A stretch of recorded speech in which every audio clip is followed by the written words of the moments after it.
안녕하세요. 결혼한 지 이제 2년 차를 넘기는 올해 20대 후반의 여자입니다. 아무리 신혼 막바지라고 할지라도 둘이서 한참 좋을 때일 텐데 저는 왜 결혼을 했을까 하는 후회로 매일을 살고 있어요. 이유를 알고 있었는데도 결혼을 했다 보니 더 속만 상할 따름입니다. 저희가 2년간의 연애를 하고 결혼을 했는데 이미 시작하기 전부터 문제투성이인 결혼이었어요. 시작하기 전부터 그랬던 만큼 저에게는 이 결혼을 물을 수 있는 기회가 있던 거였는데 그 기회를 제 손으로 날려버리고 이렇게 후회를 하고 있으니 시간을 돌릴 수 있다면 그때로 돌아가서 제 머리채를 잡아뜯는 한이 있더라도 결혼을 못하게 막았을 텐데 그렇게 못하는 걸 알고 있으니 기분만 울적합니다. 저희 두 사람 다 직장 생활하고 있는 평범한 회사원이고요. 맞벌이 부부입니다. 지금은 그래도 2년이 지난 만큼 월급이 조금 더 오르긴 했는데 결혼 전에는 남편이 이것저것 다 떼고 달에 410만 원 정도 벌었어요. 저는 290만 원 정도를 벌었고요. 명절에 나오는 떡값이나 연초에 성과급 같은 거 생각해보면 달에 300 넘게 번다고 봐도 무방한데 굳이 그런 것까지 계산할 필요는 없겠다 싶어서 따로 말을 한 적은 없습니다. 그냥 서로가 매달 그 정도는 벌고 있구나 하고 알고 있었죠. 결혼하기 전에 각자가 모아놓은 돈도 조금 차이가 있었어요. 제가 모아놓은 돈이 4,500만 원이었고 남편이 모아놓은 돈이 1억 5천 정도 되었습니다. 남편이 저보다 1억을 더 가져온 셈이나 마찬가지였죠. 하지만 저는 제가 기우는 결혼을 했다 생각하지는 않아요. 남편이 저보다 벌이도 많고 모아놓은 돈도 많지만 남편과 제 나이 차가 7살로 꽤나 차이가 많이 나는 편이거든요. 저희가 결혼했을 때 제 나이가 27살이었고 남편이 34살이었습니다. 나이 차가 나는 만큼 직장 생활을 한 기간부터 차이가 났으니 당연히 제 연봉이 더 낮을 수밖에 없었고 모아놓은 돈도 차이가 날 수밖에 없었지요. 그리고 굳이 따지자면 양가 형편부터도 차이가 있었어요. 시댁보다 저희 친정집이 경제적으로 훨씬 넉넉한 편이었거든요. 저희 부모님 앞으로 가지고 계신 상가 건물이랑 여기저기서 들어오는 월세 수입이 많아서 저희 집이 상대적으로 시댁보다 여유로운 형편이었어요. 시댁이 찢어지게 가난한 형편은 아니지만 노후 준비가 완벽하게 되어 있는 상황이 아니란 것 정도는 남편한테 결혼 전부터 들어서 알고 있었습니다.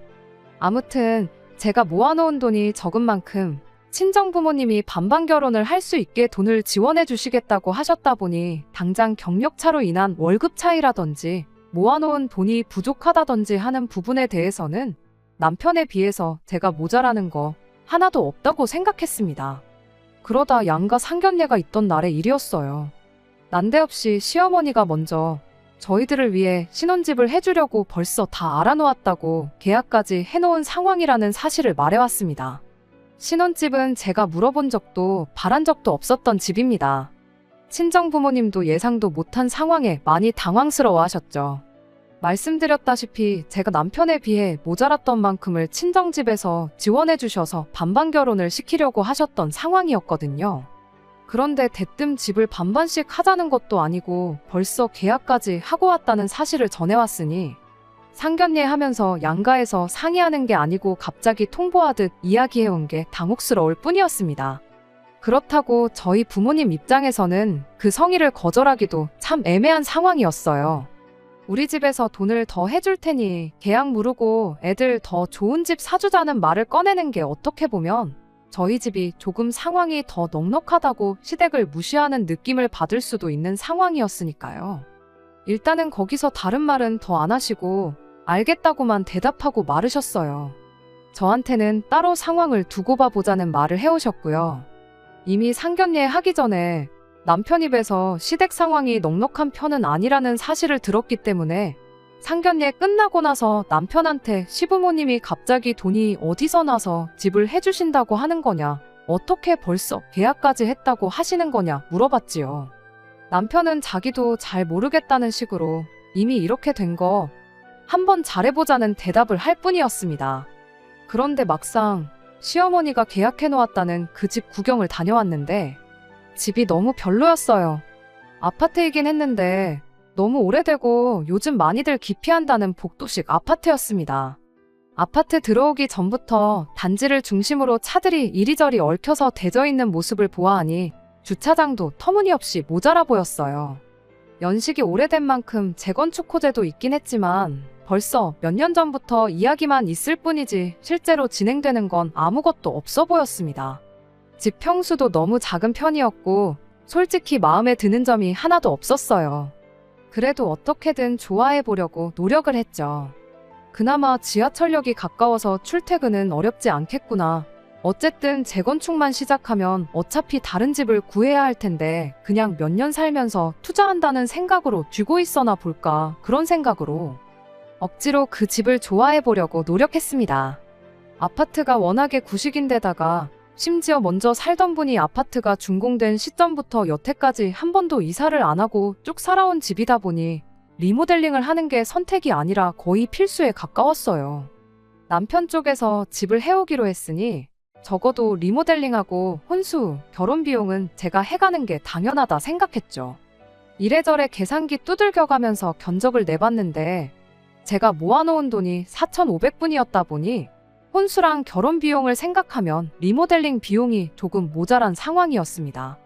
결혼식 마치고 축의금 들어올 거 생각해보면 사실 모자랄 건 없었지만 결혼식 올리고 나서 리모델링을 이유로 따로 부모님 집에서 리모델링 끝날 때까지 떨어져 사는 것도 좀 그렇지 않나 싶었어요. 물론 친정 부모님이 여유가 있는 상황에 돈을 도와주시기로까지 하셨다 보니 당연히 친정 도움을 받으면 되는 상황이었지만 모자란 게 1,000만 원 조금 넘는 돈이었는 게 그걸 해달라기가 조금 뭐했습니다. 시댁에서 구해준 그 신혼집이 재건축을 시작하게 된다면 저희가 이사를 나가야 할 텐데 그때 가서 차라리 더 좋은 집을 구하고 이 집은 피받고 정리를 하는 게 더 낫다 싶었고, 이왕 도움을 받는다면 그때가 와서 집을 구할 때 한 번에 큰 돈을 받는 게 낫겠구나 하는 생각이었어요. 게다가 시댁에서 신혼집을 해주기로 한 만큼 남편이 모아놓은 1억 5천이라는 돈이 고스란히 남아있는 상황이었으니 일단은 그 선에서 해결하는 편이 훨씬 좋은 방법이라 생각했습니다. 그래서 남편한테 결혼식 비용이랑 혼수 정리해둔 리스트 그리고 리모델링 견적서를 전부 보여주고 조금 돈이 모자라는 것 같으니 일단 리모델링 하는데 1,000만 원 정도 보태줄 수 있느냐고 물어봤어요. 그런데 남편이 자기는 돈이 하나도 없으니 도움받을 거면 친정 부모님한테 부탁해보는 게 어떻겠냐는 대답을 하더라고요. 그때까지만 해도 자기 집에서 신혼집을 해주는데 거기서 또 자기 돈으로 리모델링까지 하려고 하느냐고 남편이 제게 직접적으로 따지기가 뭐하니 그냥 얼버무리는 식으로 돌려 말하는 건 줄로만 알았어요. 그래서 그런 게 아니고 결혼식 날 축의금 들어오면 신부 측으로 들어온 축의금은 부모님 안 드리고 내가 가져오기로 했다고, 그러니까 결과적으로 따지고 보면 내 돈으로 하는 거나 마찬가지다 하고 설명을 해줬죠. 그리고 애초에 친정집에서 반반 결혼 맞춰준다고도 했는데 그 돈은 아껴뒀다가 우리 이사 나갈 때나 해주시라고 이미 말씀드렸고 그렇게 하기로 되어 있는 상태라고, 내 돈, 우리 집 돈 한 푼이라도 더 아껴서 결혼하려는 게 아니니까 그런 부분은 걱정할 필요 없다고 한마디 해줬어요. 그런데 남편이 돈을 해주기 싫어서 그러는 게 아니라 진짜로 돈이 없어서 그러는 거라는 소리를 하는 거 아니겠어요? 1억 5천 모아놓은 돈은 어쩌고 돈이 한 푼도 없다는 소리를 하고 있느냐 물었더니 남편이 그 돈은 아직 통장에 그대로 남아있기는 하지만 신혼집 잔금 치르는데 들어갈 예정이니 거기서 돈을 더 빼서 쓸 수 없는 상황이라고 설명을 하는 거 아니겠나요? 그러니까 제가 그날까지 시댁에서 해준다고 했던 그 집이 사실 알고 보니 남편이 모아놓은 돈까지 전부 합쳐서 해오는 집이라는 걸 알게 되었습니다. 결과적으로는 뭐 당장 내 수중에 4,500이 전부인 와중에 시댁에서 집을 해온다는 사실은 변하는 게 없으니 그냥 그렇구나 했어요. 그럼 모자란 돈은 하는 수 없이 부모님께 부탁해봐야겠구나 싶었는데 남편이 대뜸 친정에서 돈을 지원해줄 생각이 있으셨다면 혹시 자기가 친정 부모님께 돈을 좀 빌릴 수 있겠느냐고 물어보는 거 아니겠어요? 그거야 뭐 그냥 주시기로 했던 돈인데 못 해주실 게 뭐가 있겠냐 싶었는데 갑자기 돈을 빌린다니 그건 또 무슨 소린가 싶어서 그건 왜 물어보느냐고 물었죠. 그랬더니 글쎄 집 사는데 사실 돈이 많이 부족한 상황이라고, 그래서 자기가 대출을 알아보고 있다는 상황이라 하더군요. 그런데 대출이자가 조금 부담스러운 와중에 저희 친정 부모님한테 돈을 빌리면 적어도 이자는 은행보다 싸게 들지 않겠냐며 그렇게 하면 여러모로 우리한테 이득이 아니겠냐고 하는 거예요.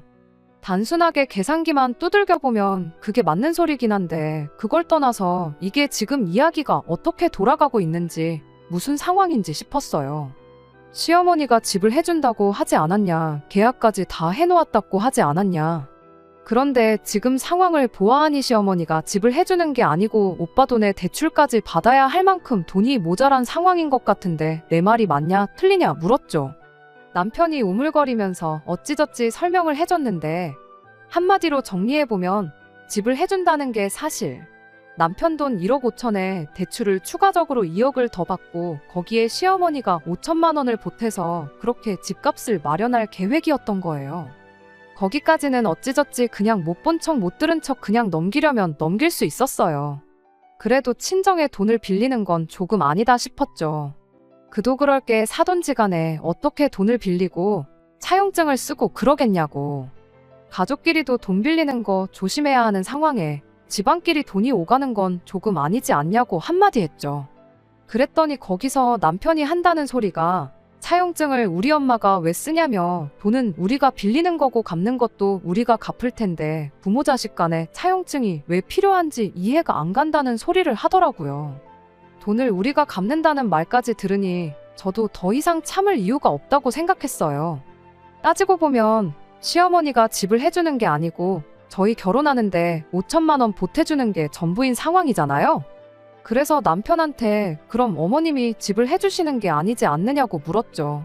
어차피 돈까지 빌려서 들어가야 할 집이면 친정 부모님한테 지원받아서 반반 결혼 맞추고 그리고 나서 집도 더 좋은 집 구해 들어가는 게 맞지 않냐고 했더니 남편이 어차피 이자 드릴 거 생각해보면 장인 장모님, 그러니까 저희 친정 부모님이 앉은 자리에서 돈을 버는 거나 마찬가지인데 싫을 게 뭐가 있냐는 소리를 하는 겁니다. 말인즉슨 양가에서 돈을 받아 결혼하는 거니 반반 결혼하는 거랑 다를 게 없다는 소리고 오히려 친정 부모님이 이자로 우리한테 얼마씩 더 받을 거 생각하면 저희 친정 부모님한테도 이득이지 않냐는 소리였지요. 우리가 이자 드려봐야 얼마나 드린다고 그걸 앉은 자리에서 돈을 번다고 표현을 하느냐고 했죠. 그 돈 없어도 친정 부모님 먹고 사는데 아무 지장 없으시고 나도 굳이 반반 결혼할 수 있는 상황에 꼴랑 4,500 들고 결혼해서 괜히 기우는 결혼하는 느낌 받고 싶지 않다고 했어요. 그러다 문득 생각난 게 하나 있어서 남편한테 그럼 이렇게 결혼하면 집 명의는 어떻게 되는 건지도 물어봤죠. 아니나 다를까 남편이 집 명의는 자기 이름으로 하기로 했다는 사실까지 말해왔어요. 그 소리까지 들으니 이젠 더더욱이 시댁에서 저희 집이랑 상의 한마디도 없이 계약해놓은 이 집에 신혼살림을 차리고 싶은 마음이 싹 달아났습니다.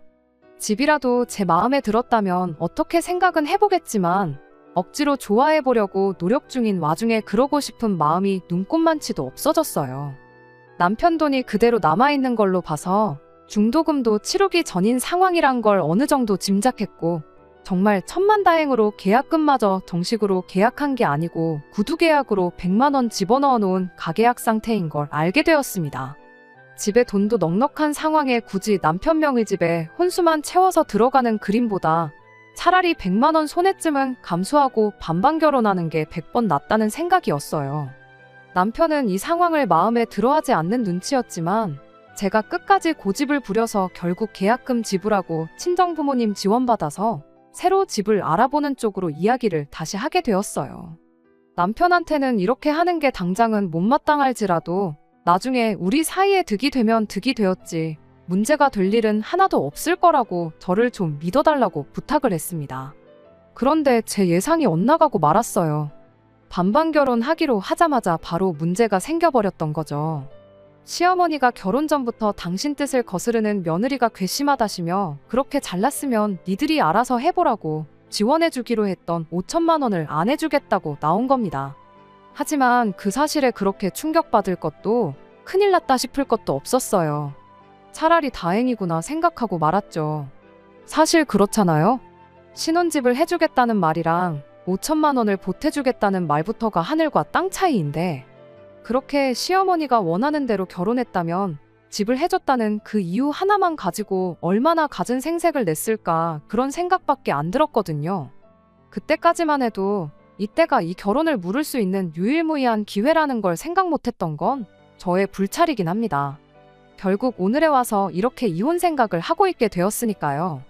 아무튼 시어머니의 5천만 원이 있고 없고가 저한테 있어서는 그렇게 치명적인 문제는 아니었어요. 큰 돈이긴 하지만 여차하면 친정 부모님한테 조금만 더 보태달라고 부탁해도 되는 거였고, 아니면 대출을 좀 더 받으면 그만이겠구나 생각했거든요. 그렇게 친정어머니하고 발품손품 팔아가며 7억 상당의 아파트 매물을 하나 찾게 되었어요. 시어머니가 계약했었던 그 집과 비교하면 거의 신축이라고 봐도 무방할 정도로 연식이 그리 오래되지 않은 아파트였습니다. 주차장도 지하로 세대수 전부 커버하고도 남을 만큼 널널했고, 계단식이다 보니 복도식보다 훨씬 안전한 느낌도 들었고요. 그렇게 집을 계약해야겠다고 남편한테 이야기를 했더니 며칠 지나지 않아서 또 새로운 문제가 터지고 말았습니다. 시어머니가 당신 도움 없이 집을 구했다는 사실이 배가 아팠던 건지, 난데없이 남편이 모아놓은 돈 또한 시댁재산이나 마찬가지니 그 돈을 집 사는데 쓸 생각 말라고 나온 거예요. 남편은 어머니 뜻이 그런데 거역하기가 조금 그렇다며 정말 미안하게 됐다고. 아직 계약금도 걸어놓지 않은 상황이니 신혼집은 한 4억 선에서 알아보는 게 어떻겠냐고 말을 해왔어요. 그 이야기를 전해오는 남편의 표정만 봐도 이게 자기 뜻이 아니고 시어머니 뜻이고, 어머님 고집 때문에 상황이 이렇게 된 것이 몹시도 유감이라는 얼굴을 하고 있었어요. 그래도 남편이 미안한 마음은 갖고 있구나 생각했고, 이것 또한 차라리 잘된 일이라고 생각했습니다. 어차피 시어머니가 처음에 해준다고 했던 그 집, 사실상 5천만 원 가지고 집 해줬다고 평생을 두고 생색내려고 했던 그 집 또한 반반 결혼을 할 수 있던 상황임에도 불구하고 어떻게든 남편 명의로 집을 하려고 했었던 거잖아요. 7억 집을 구하는데 아무리 대출을 같이 갚아나간다 하더라도 저희 집에서 해주는 돈이 훨씬 더 많은 상황에 똑같이 공동명의를 하는 게 맞나 싶었었는데, 이참에 남편 돈이나 시댁 지원 없이 그냥 집을 구해버리면 적어도 명의 문제 가지고 골머리 썩을 일은 없겠다는 생각을 했었던 거죠. 저도 저희 친정 부모님도 차라리 이렇게 된 게 천만다행 아니겠냐고 안도를 했어요. 게다가 친정 부모님이 이왕 이렇게 된 거 대출을 추가적으로 더 받을 게 뭐가 있냐고 하시면서 그냥 집을 해주시는 쪽으로 이야기가 되었어요. 그렇게 시댁 도움 하나 없이 남편 돈도 쓰지 않고 신혼집 계약을 하게 되었죠. 먼저 살던 사람이 리모델링도 싹 해놓은 상태였고 집 관리도 잘 되어 있던 터라 그냥 혼수만 채우면 되는 상황이었어요. 그 와중에 제가 모아놓은 돈은 그대로 남아있는 상황이었다 보니 그 돈으로 혼수를 채우면 되겠구나 싶었습니다.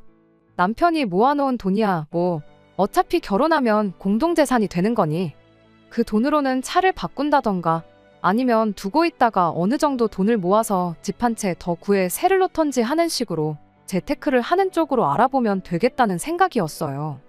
결혼하자마자 얼마 지나지도 않아서 결혼한 걸 후회하게 되리라고는 생각도 못했고, 그렇게 저희는 결혼식을 올리게 되었습니다.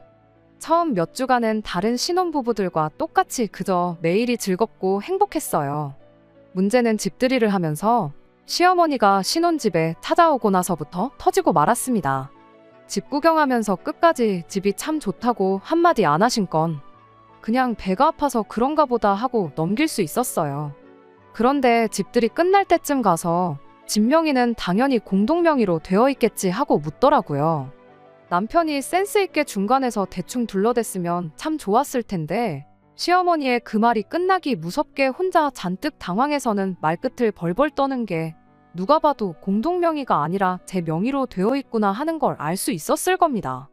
시어머니도 대번에 눈치채고는 부부는 일심동체인데 왜 재산은 따로 가져가려고 하느냐고 저한테 따져묻기 시작했어요. 솔직히 어이가 없었죠. 당장 이 집 구하기 전에 시어머니가 알아놓았던 그 집은 적어도 리모델링 하는데 제 돈이 들어가는데도 불구하고 남편 명의로 집을 하려고 했었으면서, 막상 남편 돈 한 푼 안 들어가고 혼수까지 전부 제 돈으로 채워놓은 이 집을 가지고는 부부는 한 몸이니 어쩌니 하면서 공동재산을 운운하고 있었으니 말이에요. 그렇게 따져봐야 싸우자는 것밖에 안 되니 그냥 애둘러서 좋게 좋게 말했어요.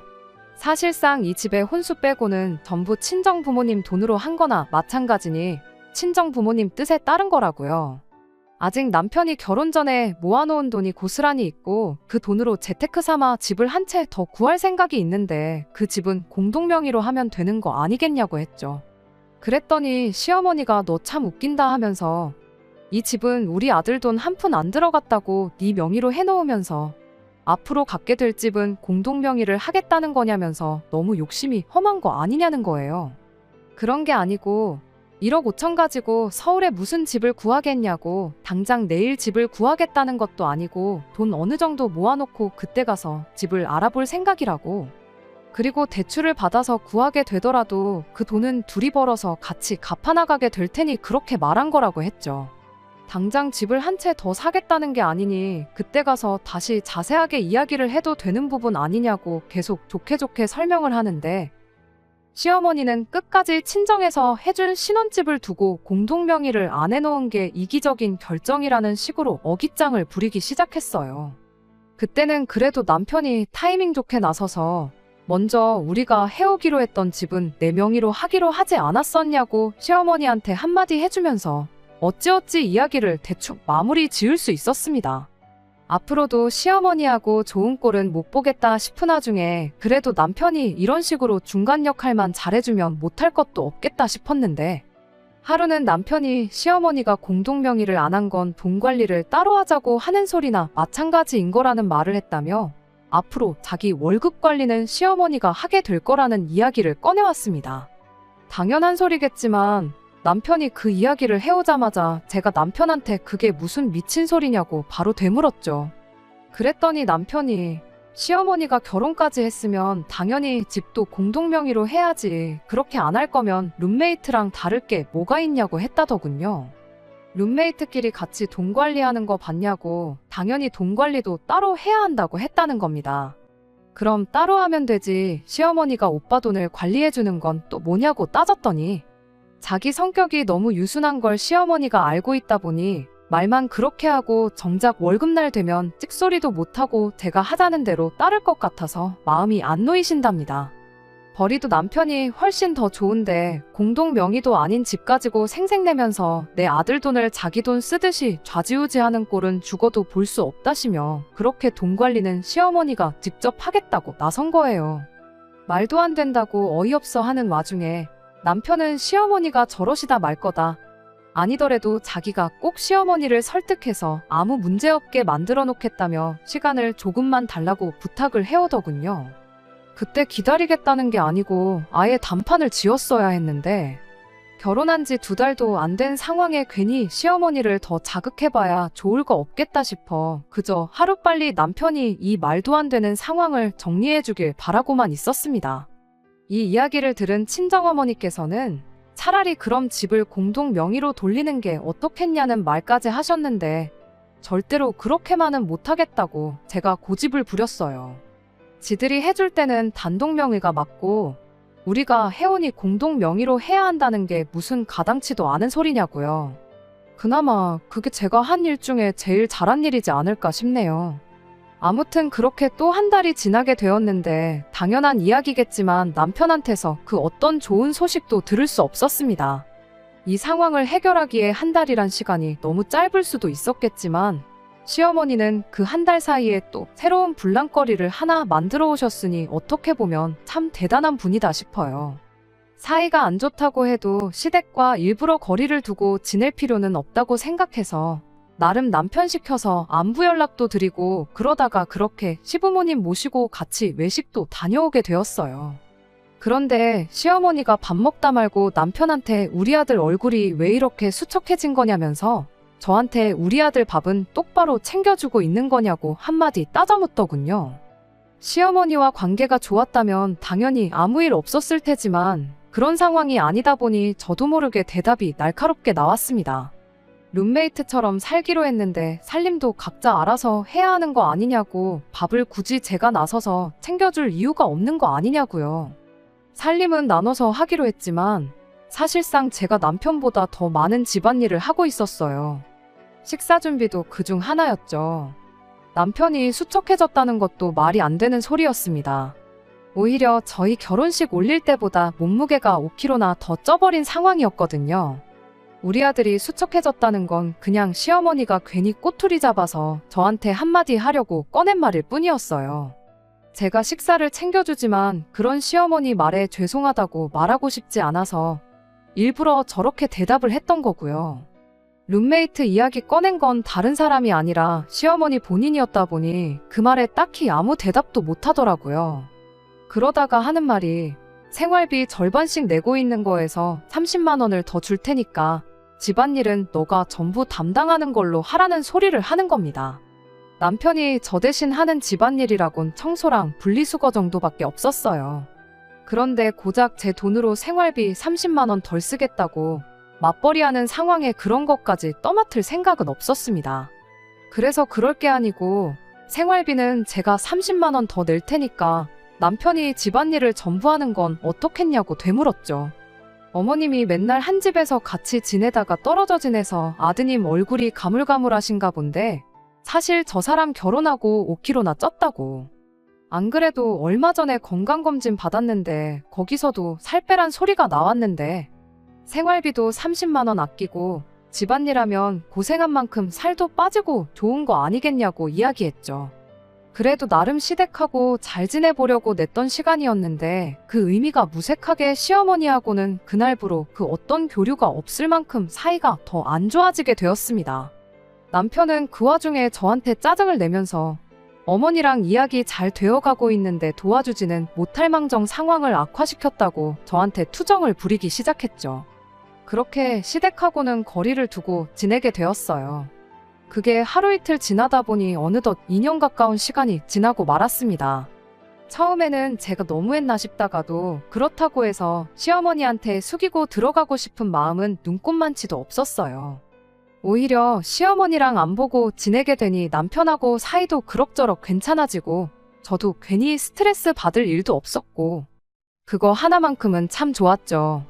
여전히 남편 월급을 시어머니가 관리하는 건 마음에 안 드는 상황이었지만 절반씩 내기로 한 생활비 늦지 않게 따박따박 입금해주고 계셨고 시어머니가 다른 사람도 아니고 당신 아들 돈인데 그걸로 딴짓을 하지는 않겠다는 생각도 갖고 있었어요. 그러다 보니 그것마저 익숙해져서 그냥 시어머니랑 왕래 없이 지내는 결혼 생활이 그렇게 나쁘지는 않구나 하던 어느 날이었습니다. 남편이 시어머니를 설득해 경제권을 다시 받아오는 건 어느 순간부터 바라지도 않고 있었어요. 오히려 남편이 시어머니한테 용돈을 타 쓰는 만큼 결혼한 지도 2년이 넘어가는 이 시점에 상당히 큰 돈이 모여있겠구나 하는 생각이었습니다. 그런데 그 와중에 일이 터져버리고 말았어요. 얼마 전 친정 부모님을 통해서 괜찮은 부동산 매물을 하나 소개받게 되었습니다. 저희 친정 부모님이 그만큼 부를 쌓으신 게 다 부동산 덕분이라고 봐도 무방했어요. 말씀드렸다시피 임대업을 하시고 계셨고 그걸 보고 자라온 저도 부동산만큼 좋은 재테크는 없다고 생각하던 사람이었어요. 결혼하고 나면 최대한 빨리 집을 하나 더 구해서 친정 부모님이 하셨던 것처럼 세입자를 받을 생각이었습니다. 친정 부모님도 그런 저희 계획을 알고 계셨다 보니 가깝게 지내던 부동산을 통해 소개받은 매물을 저한테 추천을 해주셨던 거였고요. 결혼할 당시에 남편이 모아놓은 돈 1억 5천에 그 후로 2년이 지난 지금 생각보다 많은 돈이 모여있겠구나 하는 생각이었어요. 그리고 저도 이제 고집 그만 부리고 그 돈으로 재테크를 시작하게 되면 시어머니와도 풀고 시어머니가 바라는 대로 집을 공동 명의로 돌려야겠다 하는 생각이었습니다. 남편한테 맡겨봐야 평생을 가도 시어머니랑 해결은 못 보겠구나 싶었고 굳이 결혼 생활을 이만큼이나 해온 와중에 자존심 싸움 한다고 고집 부릴 이유도 없겠다는 생각이었거든요. 그간 시어머니와 안 보고 살긴 했지만 남편은 쭉 시어머니하고 연락을 하고 지냈어요. 시어머니가 남편 돈을 관리해줬던 것도 있고 저랑 사이가 안 좋을 뿐이지 어머님하고 남편 사이가 틀어진 건 아니었다 보니 그간 남편만 혼자서 시댁과 왕래를 하고 있었거든요. 남편은 한 달에 2번 정도 혼자서 시댁에 다녀오곤 했는데 시어머니와 풀어야겠다는 결심을 한 만큼 더 늦출 이유도 없겠다 싶어서 남편이 시댁에 다녀오는 날에 저도 같이 따라가겠다고 했죠. 갑자기 왜 시댁에 따라간다는 거냐고 묻는 남편 말에 이 집을 공동 명의로 돌릴 생각이고 그러면서 시어머니하고도 풀 생각이라고 대답을 해줬어요. 당연히 기뻐할 거라 생각했는데 그런다기보단 오히려 당황한 기색이 역력하더군요. 그러더니 뭘 번거롭게 시댁에 가냐고 좋은 이야기 나누는 건데 두 분을 이쪽으로 오시라고 해야겠다는 소리를 하더군요. 집을 하나 더 구한다는 목적이 있긴 했지만 그래도 따지고 보면 제가 먼저 화해의 손길을 내미는 건데 시어머니한테 이쪽으로 와서 사과나 받아가시라 하는 건 좀 아닌 것 같다고 우리가 시댁으로 찾아가는 게 맞지 않겠냐고 했는데 남편이 하도 고집을 부려서 그럼 중간쯤에서 만나 외식이나 하고 거기서 말씀드리는 게 좋겠다는 쪽으로 최종 합의를 봤습니다. 시어머니는 세상에 2년 만에 며느리 얼굴을 본다면서 기분 나쁜 기색을 숨기지 않으셨어요. 잘 지내기 위해 만든 자리니만큼 거기서 발끈하지 않고 앞으로 잘 지내고 싶어서 만든 자리라고 설명드리고 남편 돈까지 해서 집을 하나 더 구해 새를 놓을 생각이라는 계획도 말을 꺼냈습니다. 그러면서 저희 집도 공동 명의로 돌릴 생각이라는 말도 빼먹지 않았고요. 그런데 시어머니는 그럴 필요 없다고 대번에 거절을 하시더군요. 공동명의도 할 필요 없고 당신은 그냥 여지껏 하던 대로 아들 돈을 관리할 생각이니 재테크를 하려거든 네 돈으로 네 혼자 하라는 말을 하시는 거예요. 저로서는 도무지 이해를 할 수 없는 상황이었어요. 그때까지만 해도 그저 2년 동안 소식 없이 지내다가 뜬금없이 연락한 제가 괘씸해서 그러는 거구나 싶었죠. 시어머니 입장에서는 연락 없이 지내던 며느리가 갑자기 연락해서 아들 경제권을 도로 가져가겠다고 억지로 풀자고 하는 것처럼 받아들일 수도 있겠다 생각했어요. 당장은 자존심 때문에 싫다고 하시는 거지 그냥 앞으로 몇 번 더 찾아뵙고 진심을 보여드린다면 시부모님 노여움도 풀리지 않겠나 생각했고 시간이 해결해 주겠거니 그렇게 생각했습니다. 결국 그날 마땅한 결론을 내지 못하고 자리가 끝나게 되었지요. 그런데 계산까지 다 마친 상황에 집에 가야 할 때가 되었는데도 시부모님이 자리에서 일어나지를 않고 버티고 계시더라고요. 얼마나 우리들 배웅받기가 싫어서 저러시는 건가 싶었지만 어찌 보면 2년을 연락 없이 지낸 만큼 그런 반응은 당연한 거라 생각했어요. 남편이 자꾸 제 팔을 잡아 끌면서 가자고 하는데 거기서 먼저 가버리면 그만큼 시부모님 마음을 돌리는데 시간이 더 걸리겠다 싶어서 저도 버티기 시작했죠. 저도 한 고집 하기도 했고 때마침 식당 사장님이 다음 손님 때문에 자리를 비워줄 수 있냐고 부탁을 해오는 바람에 시부모님이 결국 자리에서 일어나게 되었습니다. 그렇게 시부모님을 배웅해드리러 밖에 나왔는데 시부모님이 차를 바꿨더라고요. 원래는 국산 준중형 차를 타고 계셨는데 제가 알기로 1억 정도 하는 외제차로 바뀌어 있었어요. 시부모님은 저희 인사도 안 받고 그 길로 쏜살같이 집으로 돌아가셨고 그때부터 뭔가 안 좋은 촉이 들기 시작했습니다. 남편은 시부모님이 여유가 있으니 차도 바꾸고 하지 않으셨겠냐고 하는데 2천짜리 준중형 차를 2년 만에 1억짜리 외제차로 바꾼다는 게 제 상식선에서는 불가능하다고 생각되거든요. 자동차라는 게 차 가격만 생각할 게 아니고 보험료나 유지비 같은 것도 생각해야 하는 거잖아요. 그런데 남편은 제 발이 저려서 그러는 건지 그럼 뭐 어머니가 내 돈 가지고 차를 바꿨다고 하고 싶은 거냐며 저한테 성질까지 부리기 시작한 상황입니다. 저는 아무 말도 안 했는데 말이에요. 그 와중에 며칠 지나서 시어머니한테서 앞으로 잘 지내고 싶으면 일단 집부터 공동 명의로 바꿔놓으라고 그러고 나서 말을 하자는 연락이 왔어요. 이런 상황에 시어머니한테 관리하고 있는 남편 돈은 얼마나 가지고 계신지 보여달라고 할 수도 없는 노릇이고 정말 답답해 죽을 맛입니다. 그때 말도 안 되는 계산 방식으로 집을 해준다니 어쩐다니 했을 때나 그 후에 아들 돈도 내 돈이니 니들 돈으로 집 한번 해봐라고 했을 때 그때 결혼을 물렀어야 했던 건가 그런 후회뿐이에요. 물론 2년 동안 영 끊고 지낸 건 제 의지긴 했지만 그때 그러지 말고 잘 지냈다고 한들 뭐가 크게 달라지는 게 있긴 했을까 싶은 생각뿐이고요. 괜히 결혼은 해서 안 받아도 될 스트레스 받으며 살고 있는 게 너무 속상합니다. 안녕하세요. 여러분들이 보내주신 의견 덕분에 과감한 결정을 내릴 수 있었습니다. 결국 남편하고는 이혼을 했고 오늘은 그 이야기 전해드리려고 이렇게 다시 찾아왔어요.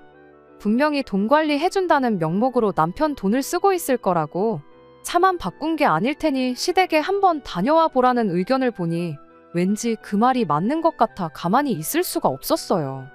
그간 연 끊고 지냈던 건 저 혼자뿐이었고 남편은 그동안 한 달에 한두 번은 시댁에 다녀왔는데 남편이 시댁에 다녀오기로 한 날에 제가 남편보다 먼저 나가 혼자 시댁으로 출발해서 남편이 도착하길 기다리고 있었습니다.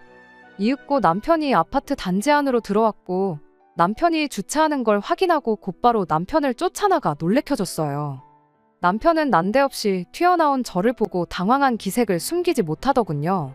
같이 갈 거면 왜 미리 말하지 않았냐고 하는 말에 괜히 저번처럼 미리 말하면 시어머니가 안 보겠다고 오지 말라고 할 수도 있는 노릇 아니겠냐며 대충 둘러댔죠.